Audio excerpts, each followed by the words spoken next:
Hello students, आप सभी का स्वागत है हमारा प्यारा से चैनल शॉर्ट शिक्षा एकेडमी में।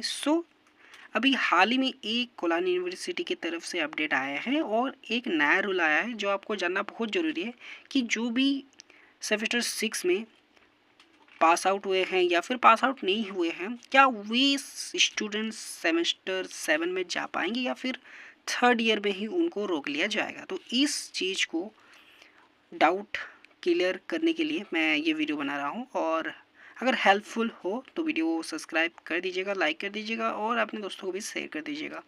ठीक है, तो चलिए इस चीज़ को समझते हैं। तो सबसे पहला पॉइंट है कि standard entry blocked for 4 year degree. It means कि एनएफई के अकॉर्डिंग जो 4 ईयर ग्रेजुएशन कोर्स शुरू किया गया है उसमें अब एक बदलाव किया गया है। अगर स्टूडेंट थर्ड ईयर यानी कि 6 सेमेस्टर के फाइनल एग्ज़ाम में फिक्स मार्क्स नहीं लाते हैं तो उन्हें फोर्थ ईयर में एडमिशन नहीं मिलेगा। यानी कि 75% मार्क्स आपको मैंडेटरी कर दिया गया है, चाहे जो भी हो। और उसके बाद सेकंड पॉइंट है कि की रूल्स एंड एलिजिबिलिटी क्राइटेरिया,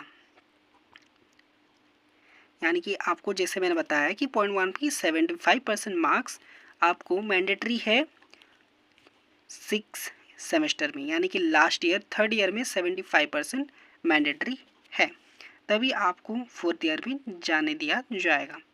अगर यहाँ पे दिया गया है कि second point restricted to a third year degree, it means कि जो स्टूडेंट इतना इसको नहीं कर पाएंगे उन्हें फोर्थ ईयर में जाने नहीं दिया जाएगा, उन्हें सिर्फ थर्ड ईयर की नॉर्मल पीजी डिग्री मिलेंगे और फोर्थ ईयर जो डिग्री होगा उसका फ़ायदा उनको नहीं होगा। इट मीन्स कि आपको पूरी तरह से रोक दिया जाएंगे, फोर्थ ईयर में जाने नहीं दिया जाएगा।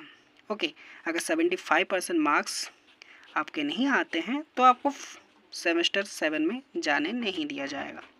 ठीक है, आपको सिर्फ नॉर्मल यानी कि थर्ड ईयर की डिग्री दी जाएगी, उससे और नहीं। अगर आप बैक क्लियर करेंगे तभी आपको सेमेस्टर 7 में एंट्री मिलेगा। ओके, थर्ड पॉइंट है कि इमीडिएट इम्पैक्ट ऑन करंट 22-26, यानी कि जो भी बैच अभी हैं, न्यू बैच 22-26 से स्टार्ट हुआ है एनएपी। ठीक है, तो कोल्हान यूनिवर्सिटी में इस साल पहली बार स्टूडेंट 6 सेमेस्टर में पहुँचे हैं, इसलिए इस नए रूल का सबसे पहला और सीधा असर इसी बैच पर पड़ने वाला है। ओके, तो ये था 3 पॉइंट्स जो आपको एलिजिबिलिटी क्राइटेरिया है समझ लेना है। उसके बाद स्टूडेंट्स एंड एक्सपर्ट, यानी कि स्टूडेंट्स और बाकी जो लोग हैं बाहर के, सबको कहना है, या फिर लोग के बाहर यानी कि बच्चों के पेरेंट्स ही कह लो, है ना। तो उनका कहना है कि हर सेमेस्टर में 75% मार्क्स सीजीपी बनाए रखना हर स्टूडेंट्स के लिए पॉसिबल है नहीं, क्योंकि कॉलेज में इतने अच्छे फैसिलिटी हैं कि क्या बोले कि बच्चे 100% भी ला सकते हैं। तो इस तरह से हालत है। तो कॉलेज में अच्छी तरह से एजुकेशन दी नहीं जा रही है, कॉलेज में टीचर्स नहीं है, और बात करें तो कोल्हान यूनिवर्सिटी में सिलेबस ठीक से अपलोडेड नहीं है, तो जिस वजह से बच्चों को बहुत सारी परेशानी हुई है। अगर टाइमली एग्ज़ाम लिया जाए तभी बच्चे ठीक से पढ़ पाएंगे, और अगर टीचर अच्छे से पढ़ाएंगे तभी बच्चे भी अच्छे मार्क्स स्कोर कर पाएंगे। और वेबसाइट में कोल्हान यूनिवर्सिटी पर अपलोड ही नहीं है सिलेबस, तो कैसे बच्चे बिना सिलेबस के पढ़ेंगे। और 1 महीना 2 महीना तो एग्ज़ाम नहीं लिया जाता है, 6 महीना करके एग्ज़ाम रूल होता है। तो ये बात कोल्हान यूनिवर्सिटी को समझना चाहिए। और ये जो अभी नोटिस दिया गया, ये आपको थर्ड ईयर के पहले ही एडमिशन के टाइम ही बच्चों को दे देना चाहिए, ताकि बच्चे सीरियस होकर पढ़ पाते। अभी आप एंड टाइम पर इस चीज़ को दे रहे हैं, तो ये बहुत गलत हुआ। स्टूडेंट्स पर बहुत बड़ा असर पड़ेगा, उनकी जॉब्स पर लेकर और गवर्नमेंट एग्ज़ाम को लेकर इनमें बहुत बड़ा असर देखने को मिलेगा।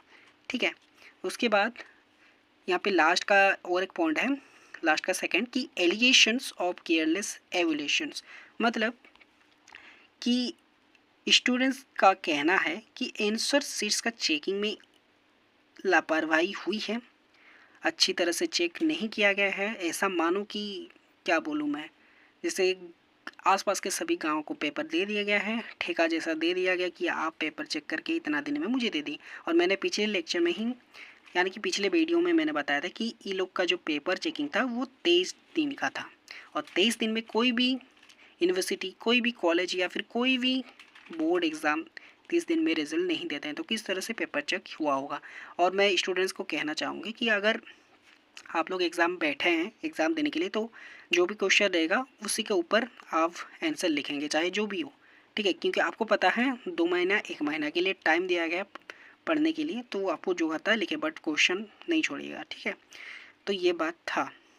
उसके बाद लास्ट पॉइंट है कि नो प्रमोशन फॉर बैकलॉग्स, यानी कि अगर, यानी कि नहीं, मैं छोड़ो ये बात तो बोलूँगा ही, पहले ये बात समझ लो। सबका कमेंट आया है कि सर सेमेस्टर 1 से लेके सेमेस्टर 6 तक कोई भी अगर बैक लगता है तो क्या उसे 4th ईयर में जाने दिया जाएगा या फिर नहीं जाने दिया जाएगा, ठीक है। तो मैं ये क्लियर कर देता हूँ कि देखो स्टूडेंट्स, अभी नया रूल आ गया है कोलकाता यूनिवर्सिटी का। तो आप लोगों का जो 4th ईयर डिग्री है ना, कोई भी अगर स्टूडेंट 75% मार्क्स नहीं लेता है 3rd ईयर में, ठीक है, और सेमेस्टर 1 से लेके सेमेस्टर 6 तक कोई भी अगर बैक क्लियर नहीं है, अगर बैक है सेमेस्टर में, तो आपको सेमेस्टर 7 में नहीं जाने दिया जाएगा। ये पूरा कंपलसरी कर दिया गया है। आपको एनी हाउ बैक क्लियर करना होगा, देन आप 4th ईयर का फ़ायदा ले सकते हो। जैसे रांची यूनिवर्सिटी में हुआ है कि आपको यूजी यानी कि नॉर्मल डिग्री दे सकते हैं, यानी कि सेमेस्टर 7 के लिए अलाउ कर दिया गया है। आप ऑनर्स का डिग्री ले सकते हैं, रिसर्च का डिग्री नहीं ले सकते। बट यहाँ पे रूल ये हुआ है कि आपको 75% ला के दिखाना पड़ेगा, तभी जाकर आपको एंट्री मिलेगा। तो ये चीज़ यहाँ पे बताया गया है। सो आई होप कि आपको ये चीज़ समझ में आ गया होगा। एंड मैं पूरी कोशिश किया हूँ आपको ये चीज़ समझाने के लिए। और मैं यहाँ पे कुछ मतलब ज़्यादा नहीं बोल रहा हूँ, मैं जो भी स्टूडेंट्स के लिए ज़रूरत चीज़ें समझा रहा था मैं समझा दिया। अब आपके ऊपर डिपेंड करता है कि किसका 75% आ गया है, किसका नहीं आया है। तो मेरे हिसाब से कि बहुत सारे स्टूडेंट्स ऐसे हैं जिसका 75% बहुत ही कम आया होगा, और ज़्यादातर स्टूडेंट्स का 75% से कम आए हैं, ठीक है।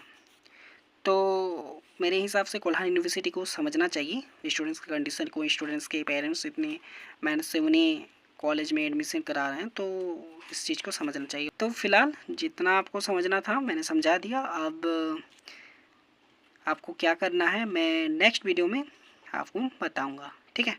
तो होप वीडियो अच्छी लगे तो लाइक शेयर एंड सब्सक्राइब कर दीजिएगा।